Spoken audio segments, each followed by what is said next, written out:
और ग्वालियर शहर के बीचों बीच एक छोटा टूरिस्ट सर्किट बनाया गया, जिसके विकास के लिए 11 करोड़ रुपए भी खर्च कर दिए गए। लेकिन अब टूरिस्ट सर्किट योजना अपनी बदहाली पर खुद आंसू बहा रही है। देखिए ग्वालियर से यह खास रिपोर्ट। किसी भी शहर में स्थानीय सरकार की जिम्मेदारी शहरवासियों के लिए मूलभूत सुविधाएं जुटाना होता है। साथ साथ शहर को साफ सुथरा और व्यवस्थित बनाए रखना भी स्थानीय सरकार की जिम्मेदारी में शामिल है। लेकिन बड़ा सवाल ये है कि क्या सभी शहरों में स्थानीय सरकारें ये काम कर पाती हैं? दरअसल शहरी सरकार यानी नगर निगम में अफसरों के बदलने के साथ ही विकास कार्यों की प्लानिंग और काम की प्राथमिकताएं भी बदल जाती हैं, जिसका खामियाजा शहर के लोगों को ही भुगतना पड़ता है। शहर में भी कुछ ऐसा ही हाल है। यहाँ शहर के बीचों बीच अव्यवस्थाओं का अंबार लगा है। शहर के टूरिस्ट सर्किट में शामिल 3 स्पॉट अपनी बदहाली पर आंसू बहा रहे हैं। बैजाताल 1850 में तत्कालीन शासक दौलत राव सिंधिया की पत्नी बैजाबाई के नाम पर नामकरण हुआ। पानी के बीचों बीच सांस्कृतिक कार्यक्रमों के लिए मंच बनाया गया। पर्यटन निगम ने 6 करोड़ खर्च कर इसके चारों ओर पत्थर की जालियां लगाई। मेंटेनेंस के अभाव में जालियां टूट चुकी हैं, गुंबद उखड़ गए हैं, सोलर लाइटें गायब हैं। बारादरी फूलबाग 1 करोड़ की लागत से पब्लिक टॉयलेट्स, पानी की व्यवस्था, लैंडस्केपिंग और पाथवे बनाया गया। स्वर्ण रेखा के बहाव स्थल पर लाल पत्थर लगाया गया।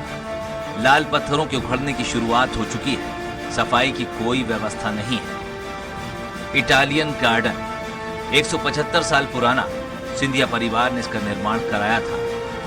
इटालियन गार्डन में 3 करोड़ रुपए खर्च किए गए। Retiring wall, pathway, landscaping, solar light, पत्थर की बेंच, डस्टबिन लगाए गए। पत्थर के लैंप अब टूट रहे हैं। बेंचों की हालत खराब है। पाथवे के पत्थर निकलने लगे हैं। खुद नगर निगम सभापति भी ये मानते हैं कि देखरेख के अभाव में यहाँ हालात खराब हो गए हैं। अच्छा, लोग शहर के लोग आ रहे हैं, घूम रहे हैं और एक पर्यटन स्थल बन रहा है। दूसरी तरफ कई जगह बैठने की कुर्सियां टूट गई हैं, फुटपाथ टूट गए हैं। तो क्योंकि वहाँ पे गार्ड की पर्याप्त व्यवस्था नहीं है, कैमरों की व्यवस्था नहीं है पूरी तरीके से, तो इसके बारे में संज्ञान में आया है। आयुक्त महोदय से चर्चा करके अति शीघ्र इसका समाधान कराया जाएगा। शहर में सुंदरता बढ़ाने के लिए हर साल लाखों करोड़ों रुपए खर्च किए जाते हैं, लेकिन फिर भी जो हालात बनते हैं उससे विपक्ष को सवाल पूछने का मौका मिल ही जाता है।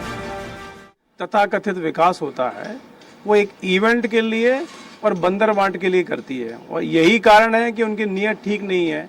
पैसा लगाने के बाद पहले तो ठेके में गबन हो जाता है, उसके बाद मेंटेनेंस पे कोई भी जो खर्चा होता है उस पर भी गबन हो जाता है। और सबसे बड़ी बात यह है कि यदि आपका किसी भी राजनीतिक दल का सेवा भाव नहीं होगा, समर्पण नहीं होगा, शहर के लिए एक आपका लगाव नहीं होगा, तो निरंतर आप देखिए वो नया ठेका बना लेंगे। शहर में टूरिस्ट स्पॉट के हाल बेहाल है। बीजेपी सांसद विवेक नारायण शेजवलकर खुद मानते हैं कि मेंटेनेंस पर एक बड़ी राशि खर्च की जाती है, फिर भी हालात नहीं बदले तो योजना का कोई अर्थ नहीं रह जाता है। मेरा कहना तो यही, इनको सबको ठीक करने की जरूरत है, और मैं भी नए जो आयुक्त आए हैं उनसे आग्रह करूंगा कि इन पर ध्यान दें और जल्दी इनको ठीक करें। नहीं, पैसा खर्च हो गया, वो ज़ाया तो नहीं जाएगा। थोड़ी बहुत टूट फूट या थोड़ा बहुत जो रिपेयर काम होना है वो होने के बाद मुझे पूरा भरोसा है कि उसका लाभ ग्वालियर के लोगों को मिलेगा।